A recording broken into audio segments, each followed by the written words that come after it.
میلاد النبی صلی اللہ علیہ وسلم میں کچھ وقت یہ گزرا ہے کہ ہماری محافل جو ہیں یہ پوری رات کی ہوتی ہیں، اور خطبہ کہتے ہیں کہ یہ جو پوری رات کی محافل ہے اس کے ساتھ فجر کی نمازیں لوگوں کی رہ جاتی ہیں۔ آپ کہتے ہیں جی لوگ تو خود ہی آتے ہیں نماز پڑھیں، کچھ ایسے لوگ ہیں کہ جن کے ہاتھ میں محافل کا انتظام ہے، جنہوں نے فنڈز اکٹھے کرنے ہوتے ہیں، تم 5 عمرے کے ٹکٹ دو، تم یہ والی چیز بانٹو، تم یہ انتظام کر کے دو، اور ان انتظامات کی روشنی میں پوری رات بیٹھے رہتے ہیں۔ اور فائدہ کیا ہوتا ہے؟ ہم جی نعت خوانی سن رہے ہیں۔ آئیں پھر اعلیٰ حضرت کا فتویٰ بھی سنیں، فتاوی رضویہ جلد نمبر 23 صفحہ 724۔ اعلیٰ حضرت فاضل بریلوی فرماتے ہیں نعت خوانی اس کو پیشہ بنانا حرام ہے۔ آپ بابا جی سے تو کبھی نعت ہی نہیں سنتے، کیونکہ آپ کی چاشنی سر کے اندر ہے، الفاظ کے اندر نہیں ہے۔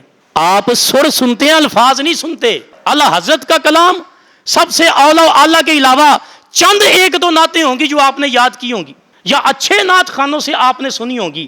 ہدایت کے بخشش اٹھائیں، اوپر سے دیکھ کے ایک بندہ بیٹھے 8 دن، 8 دنوں کے اندر وہ صحیح تلفظ کے ساتھ اعلیٰ حضرت کا پورا کلام نہیں پڑھ سکتا۔ ایسے مشکل اشعار ہیں اس کے اندر، آپ کو تلفظ تو چاہیے ہی نہیں، آپ کو تو چاہیے سر۔ جو حقیقتاً گویے ہیں وہ ہمارے سٹیجوں کے اوپر وہی نعت خوان ہیں، وہی نعت خوان۔ اور پھر اوپر جائیں تو آپ کو پتا چلے گا یہ نعت نہیں پڑھ رہے، پتہ نہیں منقبت اٹھائی ہوئی ہے، پتہ نہیں انہوں نے مرثیہ پڑھ رہے ہوتے ہیں، پتہ نہیں کیا کچھ پڑھ کے چلے جاتے ہیں، اور آپ کے ہاں نعرے بھی ہوتے ہیں اور آپ کے پاس پیسے بھی ہوتے ہیں۔ اعلیٰ حضرت نے فرماتے ہیں نعت خوانی کو پیشہ بنانا بھی ناجائز و حرام ہے۔ حمد و نعت اللہ تعالیٰ اور اس کے رسول مکرم سے تقرب اور اظہار محبت کا ذریعہ ہے۔ اعلیٰ حضرت نے فرمایا طاعات میں صرف جن چیزوں کا اجارہ لینا جائز ہے ان میں امامت، پھر مؤذن، قرآن کی تعلیم دینے والا، اس کی تفسیر اور حدیث کی تعلیم دینے والا۔ یہ بندہ اگر مذہبی کام کر رہا ہے تو جب یہ کام کرے گا تو اس کے علاوہ وہ کام کوئی نہیں کر سکتا، لہٰذا اس کو اجارہ مقرر کرنا جائز ہے۔ باقی نعت خوانی کے لیے اس کو پیشہ بنانا اعلیٰ حضرت نے فرمایا یہ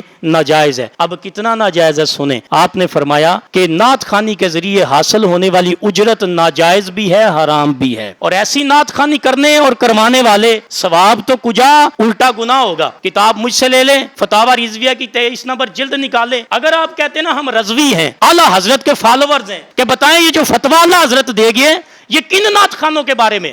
ہمارے پاس جو نعت خوان آتے ہیں وہ تو فیس نہیں لیتے، وہ کہتے ہیں ہم آپ سے کچھ نہیں لیں گے، جو دیں گے لے لیں گے، وہ تو ہدیہ ہو گیا۔ لیکن یہ کیا چیز ہے؟ پھر آپ نے فرمایا، پوچھا گیا آپ سے، سوال ہوا امام اہل سنت سے، تو آپ نے جواب دیا نعت خوانی کے بارے میں۔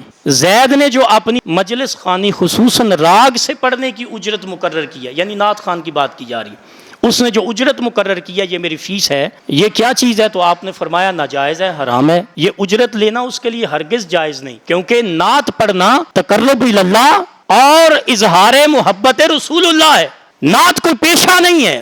تو پھر آپ نے فرمایا یہ اجرت لینا اس کے لیے ہرگز جائز نہیں۔ اب کیا کرے؟ اس کا کھانا آپ نے فرمایا صراحتاً حرام ہے، اس میں کوئی چھپی بات ہی نہیں۔ پھر فرمایا اس پر واجب ہے کہ جن جن سے اس نے فیس لیا ہے یاد کر کے اس سب کو واپس کرے، ورنہ اگر یاد نہ ہو تو پھر ان کی اولاد کو ڈھونڈ کے دے۔ اب دیکھیں اعلیٰ حضرت کہاں دور کی بات کر رہے ہیں، کہتے ہیں اگر وہ بھی نہ ملے تو پھر کیا کرے؟ پھر اتنا پیسے صدقہ کرے، کیونکہ یہ اس نے نبی صلی اللہ علیہ وسلم کی تعریف کرنے کے بدلے میں لی ہے، جو کہ اسلام میں کبھی بھی پیشہ نہیں بنایا گیا، کہ نبی کی تعریف پیشہ نہیں ہے۔ یہ تو عاشق کے لیے اپنے محبوب کی تعریف کرنا، یہ اس کے دل کے اندر جو ان کے لیے جذبات ہیں اس کا اظہار ہے، کہ الفاظ کے ذریعے سے وہ اظہار کر رہا ہے۔